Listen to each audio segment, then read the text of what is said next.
இன்றைக்கி நம்ம பார்க்க போகிறது அல்பீனியான்றது ரெட் ஜிஞ்சர்னு இன்னொரு பேர் உண்டு. இந்த பூவிலே பிளான்ட்டை உற்பத்தி பண்ணிக்கலாம். நம்ம சைட்லேயும் வரும் ஜிஞ்சர் மாதிரி, இது பூவுலேயும் வருது பாருங்கள். இது பூவே அவ்வளோ ஒரு வித்தியாசமாக அழகாக அட்ராக்ஷனாக இருக்கும்.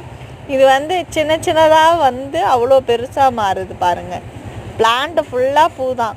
இதை செமி ஷேட்லேயே வச்சு வளர்க்கலாம், நல்லாவே வளரும். செமி ஷேடில் டைரக்ட் வெயில் வேணும்ன்ட்டு அவசியமே கிடையாது. இது ஜிஞ்சர் வெரைட்டின்றதுனால எப்படி இருந்தாலும் காப்பாற்றிடலாம் அப்படின்றது இது நல்லாவே இருக்கும். பூ பாருங்கள், அவ்வளோ அட்ராக்ஷனாக இருக்குது. அது மாதிரி இப்போது செடியில் ஈரம் குறைஞ்சதுக்கப்புறம் தண்ணி ஊற்றுங்க அப்படின்ட்டு சொல்கிறேன். ஆனால் ஒரு சிலர் ஃபுல்லாக ட்ரையாக ஆகிற வரைக்கும் வச்சுருந்து அதுக்கப்புறம் தண்ணி ஊற்றுறாங்க. தண்ணியும் ரொம்ப கொஞ்சமாக ஊற்றுறாங்க. அதாவது வாங்கும்போது எந்த ஈரத்தில் இருக்கோ அந்த ஈரத்தை நம்ம மெயின்டைன் பண்ணுறது தான்.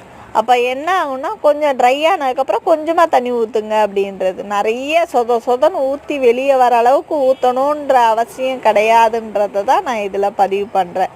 ஏன்னா நிறைய ஊற்றி வெளியே வர அளவுக்கு ஊற்றணுன்றது கிடையாது. அந்த ஈரத்தை மெயின்டைன் பண்ணணுன்றது தான் நான் சொல்கிறது. பாருங்கள், ஃபுல்லாகவே அவ்வளோ அட்ராக்ஷனாக இருக்குது. இலையுமே கொஞ்சம் டிஃப்ரெண்ட்டாகவும் இருக்கும். பார்த்தீங்களா, சின்ன சின்ன பூவாக தான் இருக்குது. எவ்வளோ நீட்டாக பூத்துருக்கு பாருங்கள்.